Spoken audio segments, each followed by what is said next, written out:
반갑습니다.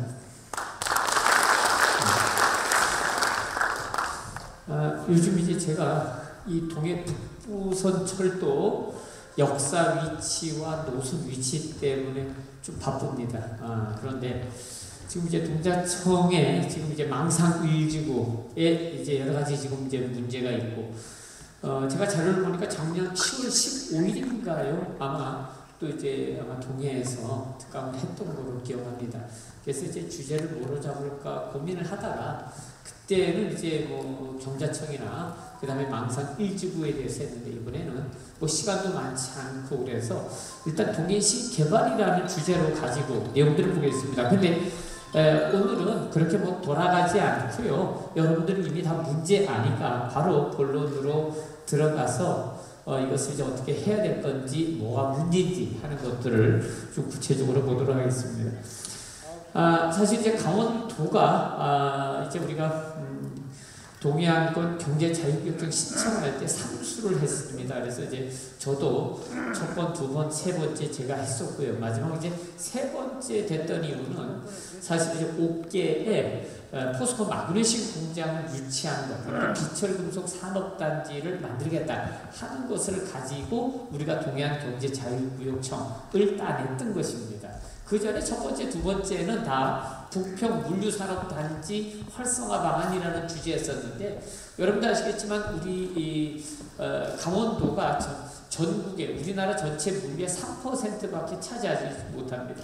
그러니까 이제 우리가 물류한다 그러니까 위에서 이제 이게 소위 될 법한 얘기냐, 그래서 이제 잘렸던 겁니다. 그런데 이제 우리가 옥계 포스코 마그네슘 공장을 우리가 하겠다라고 했을 때 정부가 이제 긍정적으로 평가했었거든요. 그래서 그때 우리가 4개 지구를 선정을 했었고요. 뭐 4개 지구 중에 벌써 이제 구정지구는 아웃됐습니다. 그리고 그 나머지 3개 지구가 있는데 많이 축소가 됐고요. 그 중에 또 하나가 문제가 되고 있는 이 망상지구, 옥계지구는요, 여러분도 아시겠지만 이미 글쎄 저거 좀 있으면 아마 없앨지도 모르겠습니다. 해지가 될지도 모르는데, 아마 지금과 같은 상황이 된다 그러면 아마 5년 안에 아마 평가받으면은 강원도 동해안 경제자유구역청은 해제될 가능성이 상당히 많습니다. 예, 뭐 우리나라 몇 개 안 되지만 해제되는 첫 번째 자유구역청이 되지 않을까 하는 생각도 듭니다. 물론 이제 살리는 것이 목적이긴 하지만, 제가 이제 이걸 준비하면서 이런 생각을 했어요. 우리가 왜 그 난리를 쳐가면서 동해안권 경제자유구역청이라는 것을 우리 지역에 유치하려고 노력했는가 하는 거예요. 답은 딱 하나입니다. 그 답은 뭐겠어요? 이거 어떻게 유치해가지고 우리도 한번 잘 살아보자. 지역의 경제 발전해보자. 그거 위에 어떤 이유도 없어요. 만약에 그것이 지역 발전을 저해한다고 하면 그거 필요 없어요. 그거 집어치워야 됩니다. 안 그렇겠어요? 잘하자고 하는 것이지 우리가 이거 못하자고 하는 거 아니잖아요. 그러면 그것을 가져왔을 때 그것이 나름 그 역할을, 그러니까 지역 발전에 우리가 생각했던 것처럼 역할을 해야 된다라는 거죠. 그게 아니면 있을 이유가 없어요. 아니 우리가 공무원들 월급 주려고 일하는 거 아니고 세금 내는 거 아니잖아요. 그러니까 그런 거 생각하면 만약에 저기 잘못되면 저는 뭐 개인적인 생각부터 없애치우는 게 맞다 하는 생각이 일단 들고요. 그러기 전에 우리들이 일단 문제가 뭔지 하는 것들을 좀 고민을 해봐야 됩니다. 지금 우리가 하는 것이 맞는 것인지 아니면 이게 틀릴 수도 있는 것인지 하는 것들. 제가 자료들을 쭉 살펴보니까 사실은 일단은 원죄는 동해안 경제자유구역청이 있는 것, 동자청이 있는 게 맞고요. 그 다음에 그 책임에 면피할 수 없는 게 동해시도 있습니다. 동해시의회도 있습니다. 왜? 이러한 내용들이 동해시를 거쳐서 동해시 의원들이 다 동의해줬던 내용들이에요. 그래, 그런 것들을 좀 더 구체적으로 살펴봤어야 되는데 사실 그렇지 못했다라는 거죠. 자, 그러면 이제 와서 어떻게 하겠냐? 내용들을 보면서 설명하겠습니다. 여기서 책임이 누구에게 있다 없다를 얘기하고자 하는 것은 아니고요. 문제는 이제 앞으로 어떻게 할 것인가 하는 것이 훨씬 중요한 게 아니겠습니까? 자, 그럼 원론적인 내용들은 시간이 없으니까 다 빼고요. 지금 이제 문제가 되고 있는 게 지금 여러 지역이 있습니다. 그런데 우리가 문제를 삼는 것은 지금 여기 있는 이 지역이에요. 왜 이 지역이 문제가 되느냐 하는 거예요. 이 뒤쪽에 골프장도 있고 많잖아요. 근데 우리가 그런 거 문제 제기하지 않잖아요. 이거를 문제 제기하는 것은 왜 그런가 하는 거죠. 2016년도 12월 9일날 이제 던디라는 회사입니다. 던디 뒤에 가면 이제 나오는데 이 던디라는 회사는 어떤 회사냐면요, 디벨로퍼입니다. 쉽게 얘기해서 던디라는 회사는 자기 돈이 있는 사람이 아니에요. 캐나다 회사고요. 이 회사는 중국 화교가 운영하는 투자 회사입니다. 그래서 중국 화교들, 그러니까 캐나다에 있는 중국 화교들의 자금을 모아가지고 투자를 하는 회사였어요. 그런데 처음에 이제 이 던디 회사가 한국에 들어온 것은요, 한국에 그때 당시에 상당히 많은 중국 관광객들이 한국으로 엄청 들어왔어요.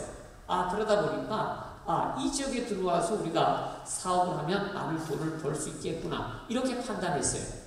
그래서 이제 들어왔습니다. 자, 그런데 문제는 들어와가지고 뭘 하겠다, 뭐겠다, 그리고 또 소위 이제 망상지구는 플로라시티입니다. 그러니까 꽃밭을 만드는 거예요, 정원을. 그런 지역들을 늘려달라고 요구해가지고 몇 번에 걸쳐가지고 늘려줬습니다. 저도 한때는 동자청 운영위원이기도 했어요. 그래서 이제 내용들을 보면은 그렇게 해서 늘려줬거든요. 그런데 어떤 문제가 생기냐면 중국이 한국에 사드를 설치하는 것 때문에 관광객들이 왕창 들어버렸어요. 그리고 또 하나, 화교들에 대한 투자가 이루어지지 않았어요. 간단합니다. 그 두 가지 이유 때문에 결국 던디그룹이 이 지역에 지속적으로 투자를 못하게 됐다는 거죠. 왜냐하면 자기도 디벨로퍼 투자자인데 투자할 수 있는 사람들이 중국 사람들이었던 거예요. 화교들. 그러니까 돈이 없으니까 결국 투자를 못하게 된 거고, 보시는 대로 결국은 포기하고 갈 수밖에 없었다. 아시겠지만 이 동양권 교육자유청 4개 지구는 사실 외자 유치를 통해서 지역 경제를 활성화시켜보자 하는 것이 그 근본적인 거였어요. 그러니까 개발 사업자를 찾아야 되는 거였죠. 부정지구는 개발 사업자를 찾지 못해서 아웃이 된 거고요. 옥계지구 같은 경우에는 포스코가 개발 사업자로 들어왔지만 사실은 망하고 지금 가버렸어요. 그래서 강원도 개발공사가 개발 사업자로 남아 있는 거예요. 문제는 지금 이제 이 망상지구에 개발 사업자가 없었거든요. 그래서 들어온 게 지금 이제 여기 보시는 것처럼 이쪽 지금 이제 이 소위 상진건설이라는 회사가 들어오고, 그 다음에 여기 보시면 동해 ECT라는 회사 목적법인을 설립해가지고, 이게 언제는 2017년도 8월 16일입니다. 그렇죠? 그래서 이제 여러 가지 일들을 하는데, 여기 하나 주의해야 될 것은 이걸 보세요. 지정 요건이 뭐냐면요, 그러니까 이 망상지구를 개발할 수 있는 지정 요건이 뭐냐면 주어진 면적의 50% 이상의 소유권을 확보해야 이것을 이제 이 개발 사업자로 지정을 해주겠다는 거예요. 자, 얼마나, 그 몇 평이나 되는지, 면적이 얼마나 되는지 하는 것은 뒤에 가서 설명을 하도록 그렇게 하겠습니다. 자, 그래서 그 중에 일부 17년도 9월 4일에 보면은 자, 이 정도의 낙찰 금액을 가지고 소위 이제 에버빌리지 리조트, 요 골프장입니다. 이 지역을 낙찰을 받습니다. 그리고 이제 시간이 쭉 지나게 되죠. 자, 그러면 18년도 1월 30일에 가게 되면 이제 토지 소유권, 그러니까 54만 평 정도를 확보하게 됩니다. 근데 사실 전체 면적을 보면 그게 어느 정도 되느냐 그러면 뒤에 가면 나옵니다. 자, 이 뒤쪽에 가시게 되면은요, 지금 이제 여기 북평지구부터 시작해가지고 계속해서 면적을 줄여줍니다. 그죠? 계속 줄이는 게 나오죠, 그죠? 왜 줄여주는지는 그 다음에 또 설명하도록 그렇게 하겠습니다. 그때마다 어떤 일들이 벌어지냐면 개발 계획 변경이라는 것들을 합니다. 그죠? 개발 계획을 변경하고 면적을 줄여주는 거죠. 그러면 지나가는 초등학교 애들도 알 수 있어요. 면적을 줄여준다는 건 어떤 의미가 있어요? 개발 사업자가 사야 될 토지가 줄어든다는 거예요. 그건 애나 뭐 다 알 수 있어요. 바보가 아닌 이상은. 그러니까 계속해서 그것을 줄여주고 있는 거죠. 그래서 내용들을 보면은 처음에는 153만 평이 존재했었어요. 그러면 아까 얘기했죠. 몇 퍼센트라고요? 50%를 사야 돼. 그럼 얼마를 사야 되는 거예요, 이 사람은? 얼마를 사야 돼요? 산수. 대충, 예, 뭐 95만 평에서 100만 평을 사야 되는 거예요. 그렇잖아요. 그래야 이 사람은, 예, 개발 사업자로 지정받을 수 있어요. 그런데 아까 보여드린 것처럼 계속해서 몇 번의 회의를 통해 가지고 줄여줍니다. 그래서 결국 얼마가 됐어요? 예, 119만 평으로 줄여졌어요. 자, 그럼 이제 얼마만 있으면 돼요? 대충 60만 평만 얻으면 되는 거예요. 아까 현재 에버빌리지 리조트 보셨죠? 그게 얼마든가요? 54만 평이 있어요. 이제 어떻게 됐어요? 거의 비슷하게 되는 거예요. 거의 비슷하게 되는 거예요. 그래서 결국 사업자로 선정이 되는 거예요. 그래서 그 다음에 이제 문제가 뭐냐면요. 그래서 어쨌든 간에 이러한 일련의 절차들, 문제는 그러한 절차들이 있었을 때 이의 제기하고 문제 제기하고 스톱을 시켜야 되는데 사실은 누구도 몰랐어요. 예, 그러다 보니까 이렇게 진행이 됐고요. 자, 여기 보시면요. 또 하나, 저도 이제 요즘에 이런 공부를 많이 하는지 모르겠는데, 여기 보시면은요. 망상 1지구 같은 경우에 실시계획 관련 국공유지 무상 귀속 요청이라는 게 있는 거예요. 그래서 뭐 국공유지, 사유지 이렇게 있잖아요. 사실은 사유지는 뭐 우리가 알고 있지만은 사실 이제 현시가가 상당히 이제 비싸잖아요. 그러니까 사유지 갖고 있는 사람들이 사실 비싸게 받으려고 하지 누가 싸게 받으려고 하겠어요. 그죠? 국공유지 같은 경우는 우리가 이미 알고 있는 공시지가라는 게 있는 거예요. 그러니까 실거래가가 500만 원인데 사실 공시지가는 지금 100만 원도 안 되는 게 많아요. 지금 동해부터 시작해가지고 강릉, 그 다음에 양양, 속초까지 지금 난리가 났어요. 해변가로 들어가니까 속초 같은 경우에는요 벌써 바닷가 쪽은 평당 2천만 원을 넘어섰어요. 강릉은요 평당 4천만 원이 넘어섰습니다. 바닷가 쪽이. 동해 아마 가보시면 최소한 평당 1,000만 원 이상은 되지 않을까 싶어요. 제가 작년 10월 15일 날 확인하고 왔을 때 평당 500이었어요. 그러니까 지금 많이 올랐다라는 거죠. 그런데 지금 망상 여기 보면 이제 공유지 같은 경우에 살펴보니까 여기는 아직 100만 원이에요. 간단한 거죠. 자, 그러면 이런 지역들을 일단은 업자 입장에서는 사야 되는 거예요. 국공유지는 이게 이제 특징이 뭐냐면요. 이 경자청은 이제 특수법에 의해서 움직이잖아요. 그러다 보니까 경자청 안에 들어와가지고 비즈니스 할 때는 그 사람에게 많은 특혜를 줍니다. 그런데 그 사람에게 특혜를 주는 것은 아니고요. 본래 목적은 외국인이 들어와서 투자할 때 그들에게 주는 특혜였어요. 그런데 문제는 이제 외국인이 여기서 투자 안 하겠다고 하고 국내 업자가, 개발업자가 들어와서 이제 하게 되니까 그 혜택을 그대로 이어받은 거예요. 더군다나 이제 지금은요, 동해안에 뭐 땅값이나 이런 게 뛰고 있잖아요. 그러니까 다들 눈독을 들이고 있는 거죠. 간단합니다. 지금 뭐 그래서 속초부터 시작해가지고 강릉까지 바닷가 쪽은요, 아파트 침략이 전 난립니다. 평당 가격이 벌써 뭐 1,000만 원 훌쩍 넘었어요. 아파트 한 채 팔고 나면 프리미엄이 1억씩 있습니다.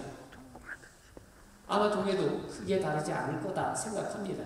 그래서 아마 내가 사업자라도 그렇게 생각을 하겠죠. 사실은 이 소위 망상지구 지금 이제 대규모로 개발하고자 하는 지역 내용을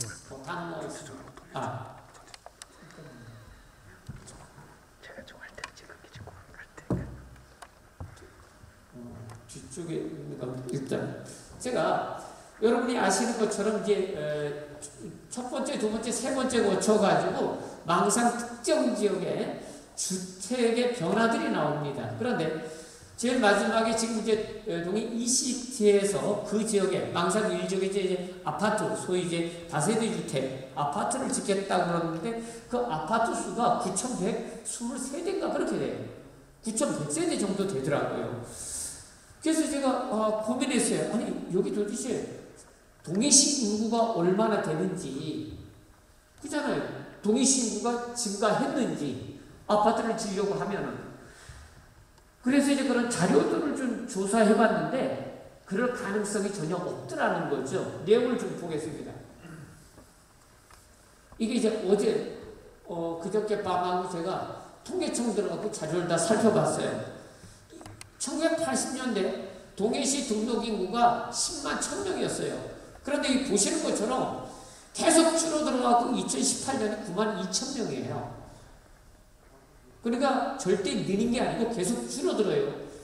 여기서 인구 증가율도 계속 줄어들어요. 는 적이 없어요. 여기 볼까요? 65세 고령자는 이게 제일 문제입니다. 지금 보세요. 16,000. 내년 후년 되면 2, 3년 후면요 3만 명까지 갑자기 늘어납니다. 그러니까 인구는 줄어드는 거예요. 근데 아파트는 9,000 세대가 넘는 것을 짓겠다. 9,000 세대가 작지 않아요. 강릉이 1년에 강릉 시내만 지어지는 아파트가 3,000 세대라고 그러거든요. 그걸 3년을 지어야 돼요. 그러면 동해시가 그동안에 아파트를 얼마나 지었을까요? 볼까요? 자, 인구 변화입니다. 그죠? 고령자 증가요. 여보세요. 엄청나죠. 그죠? 이게 80년부터입니다. 쭉. 아마 이게 계속 올라갈 거예요. 이렇게. 죽을 때까지. 자, 여기 보시면은요, 이제 주택수입니다. 근데 주택수를 보니까요, 별 차이가 없어요. 여기도 아파트죠? 보세요. 얼마나 차이가 있는지. 근데 갑자기 여기가 이제 거의 만세대 가까이가 들어와야 되는 거예요. 만세대가.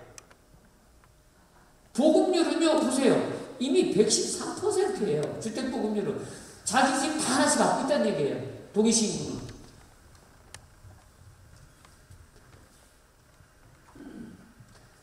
동해시 건축 현황을 보니까 아파트 보세요. 지금 현재 2018년 기준이니까요. 뭐 토탈에서 24,000 세대가 있는 거예요. 아파트가. 그런데 매년 짓는 게 600세대, 300세대 이렇게밖에 건축이 안 돼요. 아파트가.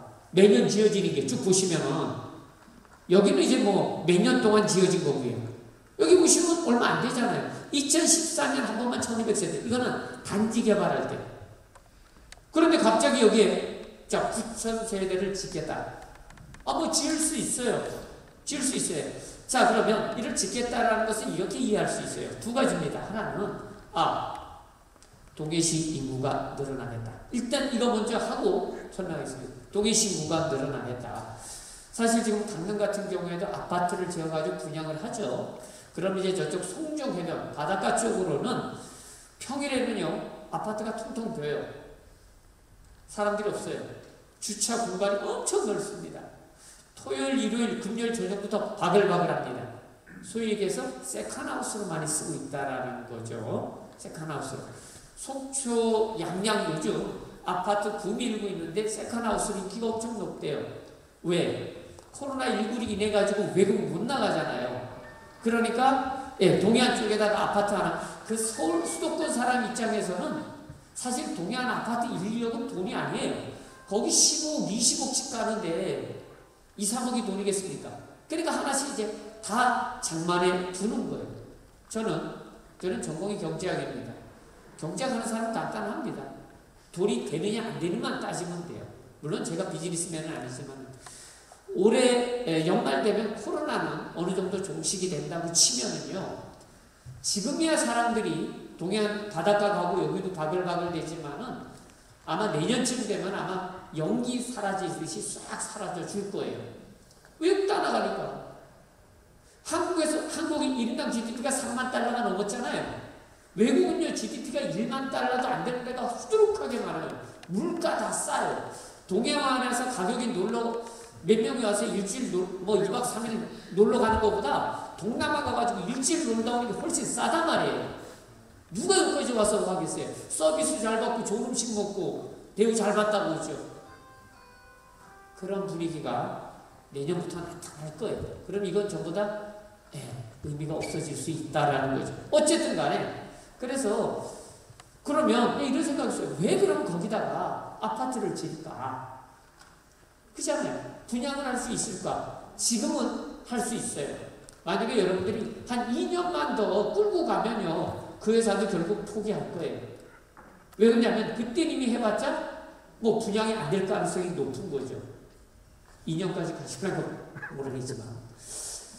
자, 그래서 제가 또 조사해 봤어요. 그러면 동해시의 타 시도에서 온 사람들이 얼마나 되느냐? 별 차이가 없어요. 아직까지는 별 차이가 없어요. 그러니까 이제 9,000세대를 지어놓으면 얼마나 거기에 들어가서 살란가 하는 거는 모르겠죠. 그죠? 자, 여기 보시면은요, 동인 ECT가 이제 아파트를 건축하겠다고 했는데, 던디가 이 지역에 지금 여기서 세우고자 했던 9,125세대, 이 자리에 던디가 뭘 하려고 그랬었느냐 하는 거예요. 여기는 뭐냐면, 고급 빌라가 들어오게 돼 있어요. 그러니까 관광객들을 유치해가지고 우리 동남아 풀빌라 그런 거 있죠.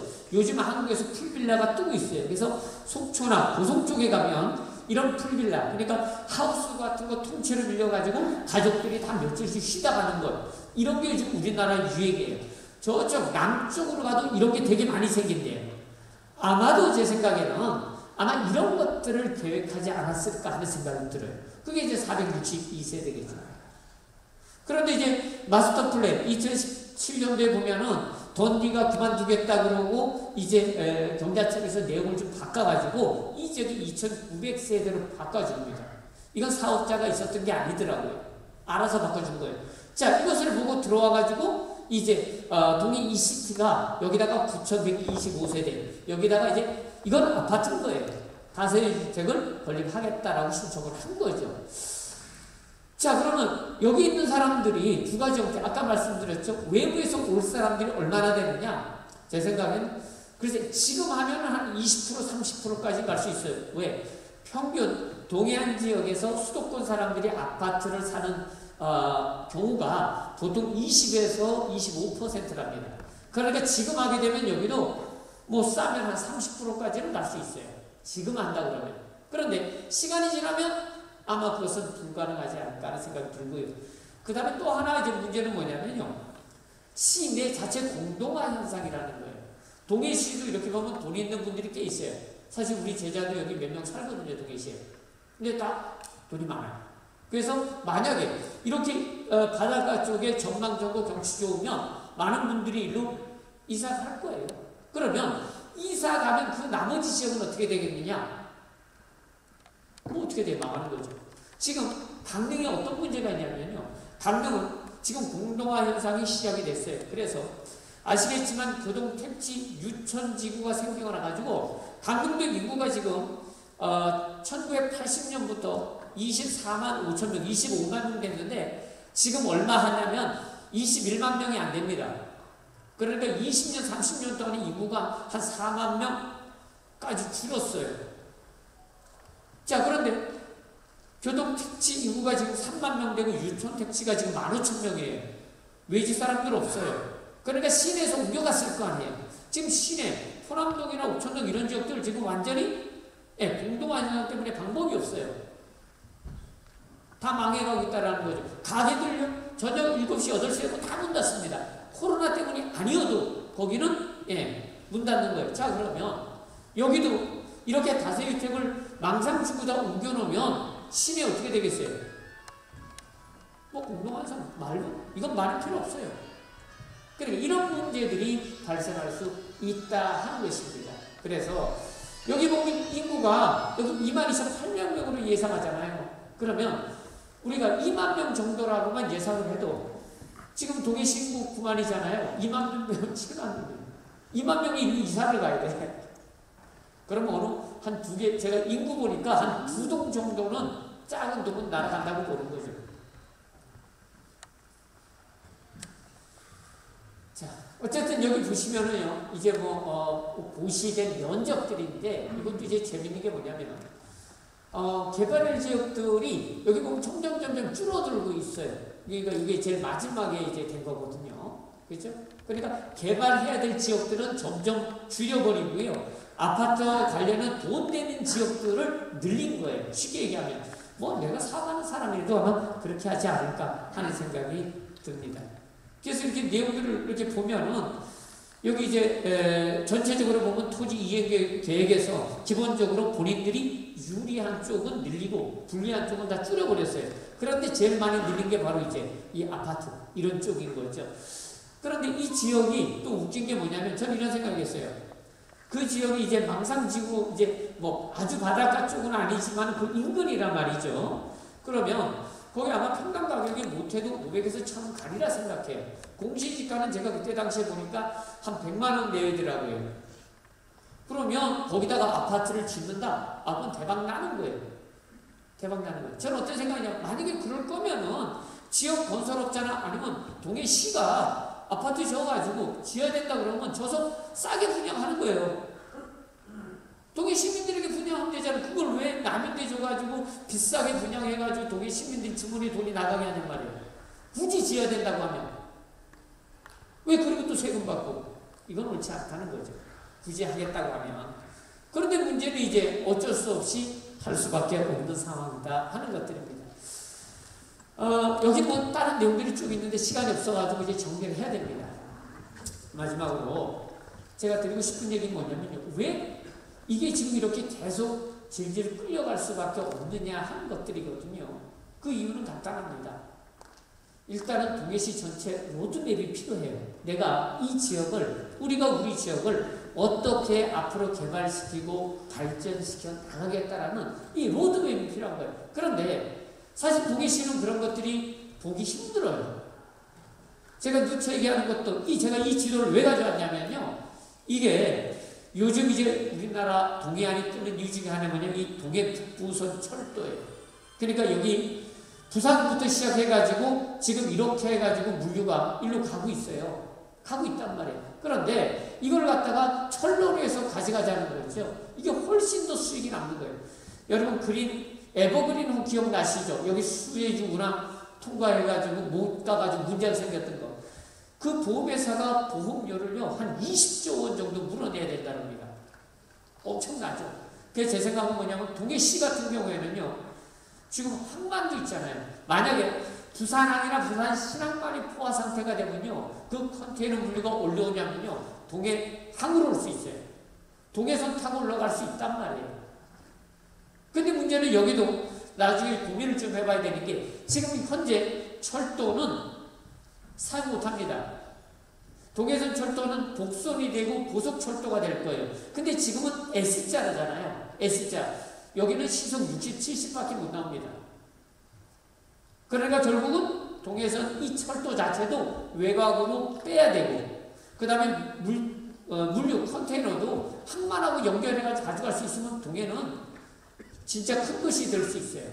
그러니까 좀 미래를 내다보고 계획을 세우고, 지금 이 지역도 망상지구도 어떻게 개발하는 것이 좋은 것인지 하는 것들을 좀 진지하게 고민을 좀 해봐야 된다는 거죠. 그래야 지금 이들이 주장하고 있는 뭐 아파트 세우고 하는 것들을 꺾을 수가 있는 거예요. 그게 아니면 결국 방법이 없어요. 왜? 법을 이미 다 통과됐는데. 그런 것들을 좀 염두에 두시기 바랍니다. 지금 이제 여기 지금 고속 전철화되는 문제, 지금 이제 양양, 강릉, 속초 다 마찬가지예요.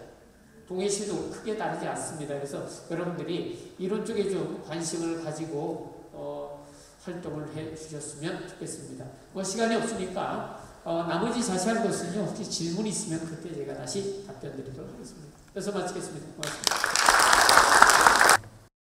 동해시민 보고회 및 전문가 포럼을 시작하겠습니다.